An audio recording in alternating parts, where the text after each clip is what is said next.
Hi, I'm Andrew, Hi, I'm Colin. and this is our college football podcast. So today we're going to start off talking about some non-Pac-12 conference games: Michigan, Penn State, biggest one of the week; Ole Miss, Georgia, FSU, Miami, and Texas, TCU.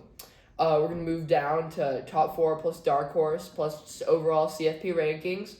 Questions of the week: Jim Harbaugh, who's going to be in the CFP top four, and Alex Gridge. Finally, Pac-12 power rankings and predictions for Saturday. Yeah, it was a really good week.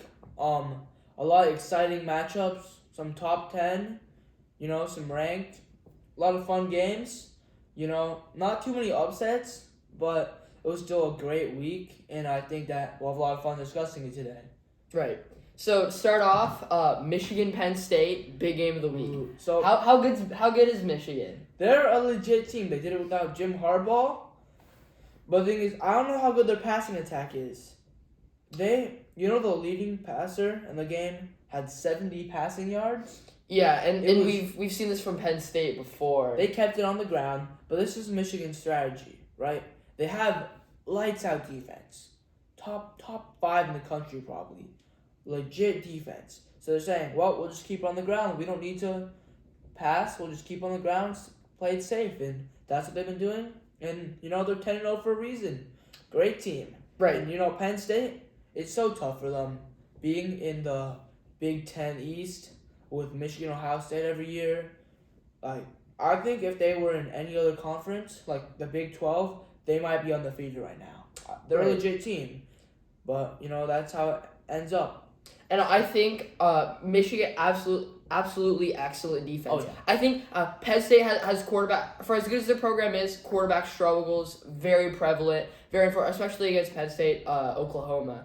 Aller did not have a great game, so perhaps we underrate how good or we overrate how good Michigan's defense is, because they truly haven't played any stellar offenses. But from what we know, points against is it's like 7.5, first in all of FPS. There's no reason to doubt that they do have an excellent defense.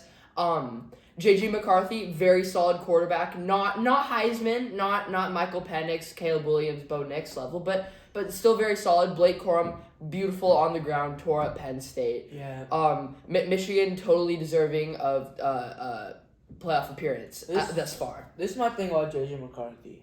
He's extremely efficient. He has great QBR. He's really efficient. Great completion percentage. He just doesn't have the volume to truly become a legit Heisman candidate. Right. And especially since he has so many weapons around him. If you look at Roman Wilson, he's a wide receiver 1. He's put up nearly 600 yards, 10 TDs, putting up great numbers. Perhaps he's carried by the Michigan stellar O-line and other weapons he has, similar to Brock Purdy and the 49ers. Yeah. Because what I'm seeing is this game, at least against Penn State, the leading receiver of the game had 25 yards, 2 catches.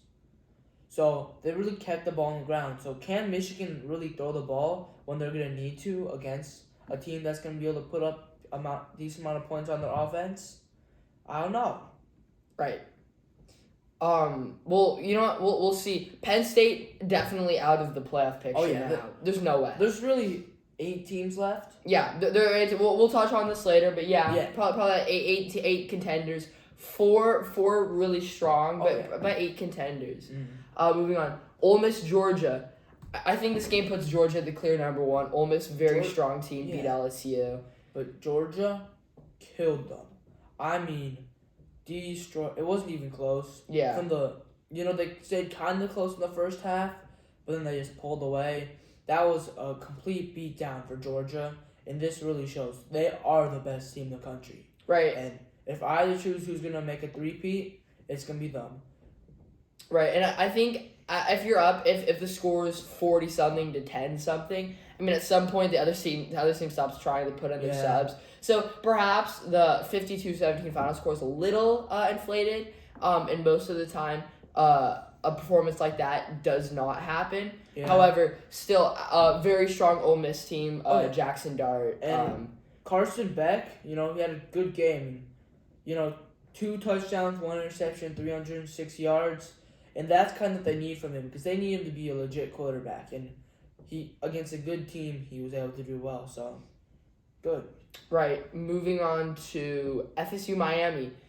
You know, I've been saying this for a little while now. I don't know how I feel about FSU. I mean, they haven't proven. Yeah. They beat an LSU team first game of the season, and Yeah. they barely beat Miami. I mean, I don't really know. That's the thing. Miami is not a great team. They're 2-4 in the ACC. They basically played not really any good teams. They beat Texas A&M, but at the same time, Texas A&M is horrible. They just fired Jimbo Fisher, which Right. with all the recruits, that's weird. But Florida State, they haven't really beat a good team, and they're barely squeaking it out. So Right. how good are they? It's just a really, really, really weak ACC. And I don't know. So, we'll see about them. Music's a nice touch. Yeah, there's like an ad on ESPN. Right. Do you want to move on to Texas TCU? Texas TCU, okay. Very valiant effort by TCU late in the game, coming back, nearly winning. Quinn Ewers, very very strong performance, 317 yards, one interception, one touchdown.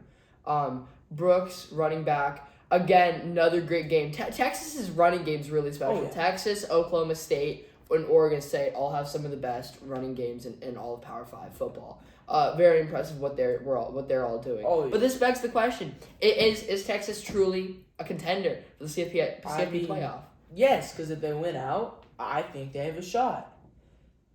Because this year, I do not think one conference is going to bring two teams in. Right. I do not see that. Because if Texas, something's got to happen. Because if FSU wins out, they're kind of got to be in. Right. They're undefeated, power. Even though they're a shaky team, they kind of have to be in. Texas, one loss, they kind of have to be in. Mm-hmm. Because you can't.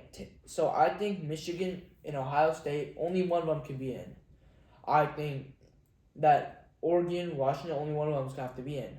So it's going to be really tough because one team that deserves to be in the playoffs this year is going to be cut off at number 5. Yeah, very unfortunate because we have a lot of strong teams, not one clear best. Moving on. So what do we think the CFB should and will look like? Let me pull up the rankings right now. Right now, to me, if the season ended today, this is what I'd have it. I'd have Ohio State, number 2, Georgia, number 1. I have Florida State, number 3, and Washington, number 4. Right. You can't send two teams. This year, no two teams are going to get into the playoffs. From the same conference. Yeah. That's not going to happen. Right. So the season ended today. What I think is going to happen is I think the same. Just because Michigan is going to lose to Ohio State. Right. Why I say this? They lost Harbaugh. There's too much uncertainty. Any day, they can just sanction them randomly, especially from the cheating. So, I don't know. We'll see. Right. No, absolutely. It's going to be Michigan or Ohio State, but not both, unless it's a tremendously close game. But to be honest, I don't think it's possible. Yeah. Georgia 1, Georgia's clear number 1, Ohio State 2, Michigan 3, Washington 4, as of right now. I think what's going to happen is Oregon and Washington will play each other in the Pac-12 title game. Only one of them will make it. One of them will make it. Oregon, in my opinion, will make it. I put them in the 4. I have Georgia 1. Again, Ohio State probably going to beat Michigan. Still very close. Perhaps rivalry game. So probably by the end of the season, it'll probably look like Georgia 1, Ohio State 2, Oregon 3, and then maybe FSU 4. Maybe FSU sweeps it, assuming they go undefeated in the ACC. Here's what I have to say. Does Texas Texas has to have someone slip up now. It's kind of crazy how an 11-1 Big 12 champion can't make it unless someone slips up. Right. Because someone's going to have to slip up for them. So we'll see what happens. And then does Alabama have a shot at going to the playoffs? I think they beginning of the season, quarterback, very undecided, very battle. in the air, right? No one was standout, but similar to U of A, University of Arizona, they've really brought their program together, found a proper QB1. So I think so. I think it's reasonable. Now, are they fringe? Yeah.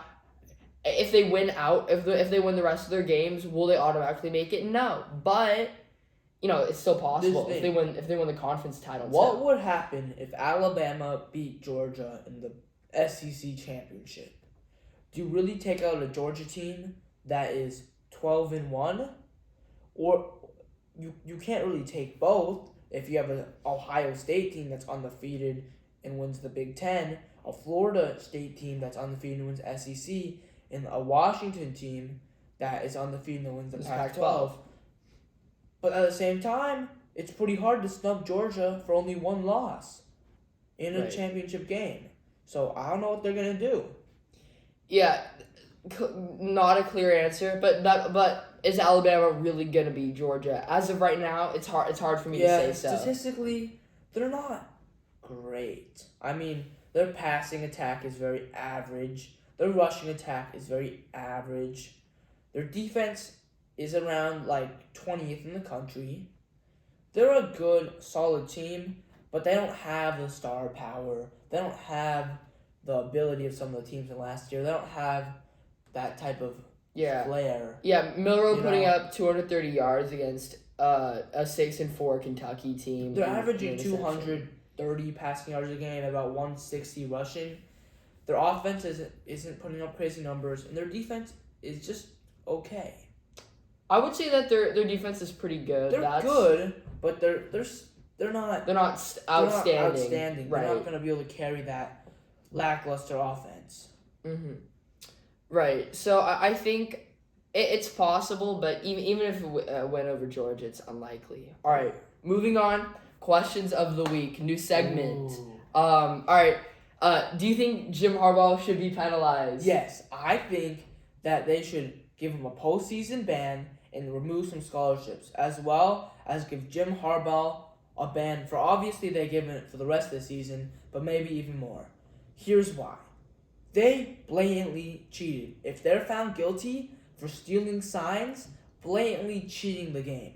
It's way worse than something that USC did with Reggie Bush, where all he did was sign with an agent a couple months early, and he got a little bit of money from it. Michigan is blatantly cheating. They know the other team's plays. How is NCAA going to let this slide and just give him a short little stint of not going to the games? Mm-hmm. I think it's pretty ridiculous. Right, and I think he's altered the game now. And I went to the USC Washington game, and now we have. This is personally the job I'd want to do because you get paid to watch college football. But what they do is they have these screens, and whenever the coaches are and the coaches are play calling, and then they put the screens up. I want that job because I want to get paid to go watch my college team. Go play. Another thing is this is not the first time Jim Harbaugh has been suspended from the season. He was suspended for the first 3 games of the season for recruiting during COVID when he wasn't allowed to. So why are they letting Michigan slide with this? This is kind of ridiculous. Mm-hmm. They need to crack down on them and give them, at least a postseason ban, at least a couple scholarship losses. I mean, this is ridiculous. Yeah, and I mean, will they? No, because they're one of the best teams in the Big 12, which is super unfortunate because something they need to be disciplined. This is their second offense. Yeah. Okay. All right, moving on to... The next question is, who is going to be in the CFP top 4? Right. Well, we kind of already answered it. But for a quick summary, it's going to be the SC Georgia, right? Yep. It's going to be the Big Ten championship with either Ohio State or Michigan. It's going to be the Pac-12 champion. Either Oregon or Washington. And then it's going to be Florida State if they stay undefeated. And if not, it's probably going to be Texas. Right. And then finally, Alex Grinch. Alex Grinch is the worst Power 5 defensive coordinator in the last 10 years. And here's why. First of all, SC has amazing recruiting. Right, we're in California, hotbed, modern day, St. John Bosco, a lot of great high schools, a lot of great programs, Bishop Gorman. We cannot get a defense that's better than top 100 in all of FBS out of 133 teams. That's crazy. I mean, come on now. Bear Alexander, 5-star recruit. Kalen Bullock, 4-star recruit. Eric Gentry, 4-star recruit. Zion Branch, 4-star. Dominique Jackson, 5-star. The development is so poor. I mean, yes, is he the linebackers coach, the DBs coach? No. But is he the leader for the defense? Yeah. The defensive development has to be there. And I mean, the leadership has to be there. And it's not. And it shows, right? USC fired Alex Rich with 3 games left in the season. That's amazing. That never happens. The reason why that happens is someone's doing their job extremely, extremely poorly. The reason why he was there is because he had a few good seasons with Oklahoma, and he was brought over here by Lincoln Riley. Well, when you say he had one good season at Oklahoma. He was abysmal at Oklahoma for I think 3 years, and then he had one decent season. I mean, he had 1 year when he was probably the best defense in the whole entire country, but that's 1 year. Right. They averaged 35 points allowed a game. That is 123rd in the country. Mm-hmm. And as soon as Alex Grinch is fired, Oregon has an amazing offense. Oregon's Bo Nix, extremely strong. Receiving core is absolutely beautiful for Oregon, right?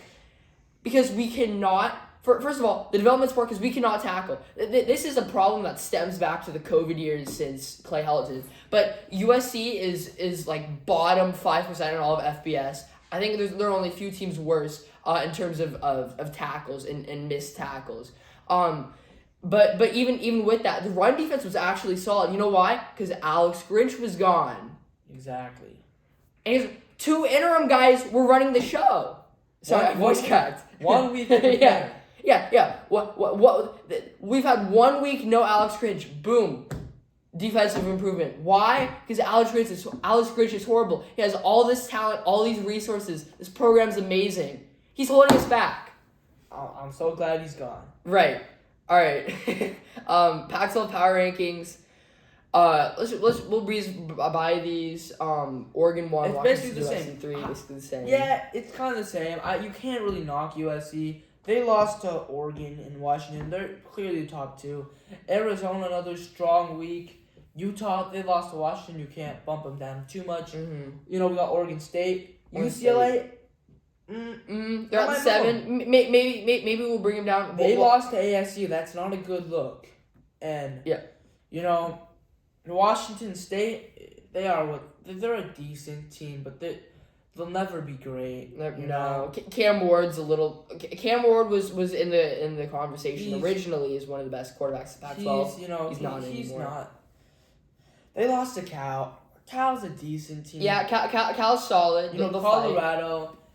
You know, prime time. You know, it's not really prime time anymore. Yeah, they have a poor record. I mean, good improvement, but still got a ways to go. You know, UCLA was looking very disappointing against Arizona State, but I think Arizona State and Stanford are both kind of at the bottom of the pack. They're both not very good. Mm-hmm.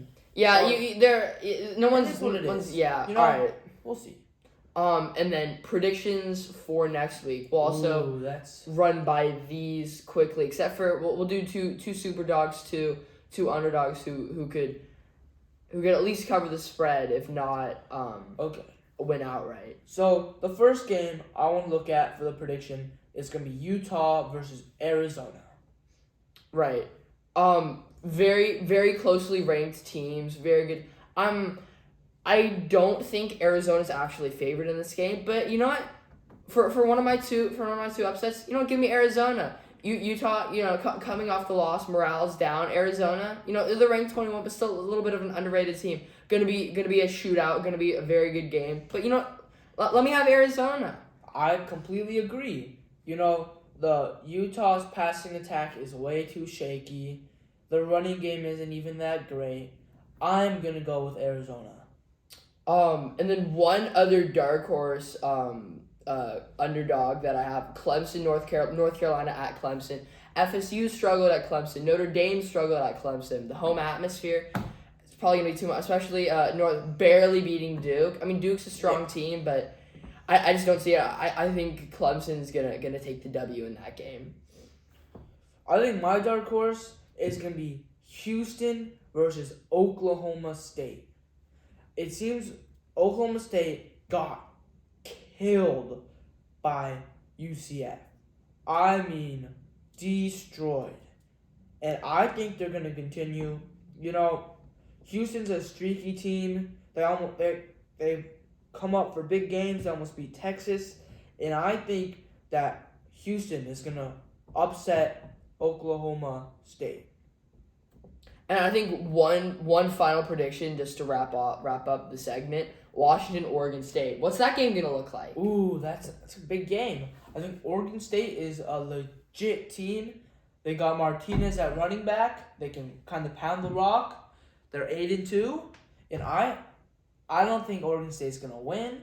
But I think they're going to keep it a lot closer than everyone else kind of expects. Yeah, and Oregon State, actually a pretty solid defense, better defense than Washington. The quarterback play, Uwangale, he's solid, not as good as Penix, but he'll be totally capable of keeping them in that game. Very fun game to watch, perhaps a very high-scoring shootout type game. Oh, yeah. And I think that concludes our week. Yeah. I think one more game I want to talk about is Georgia Tennessee. Ooh. It is a top 25. Yeah. I do think Georgia's gonna win, especially after Tennessee's poor loss. showing against Missouri.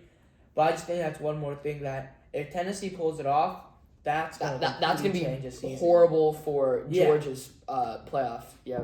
Okay. All right. If you stuck around with us for this long, we try to cut down the time. Thank you. Thank you for watching. Really appreciate it, and don't forget to hit that like and subscribe button. And if you're on Apple Podcasts, please give us a 5-star review. Very much appreciated.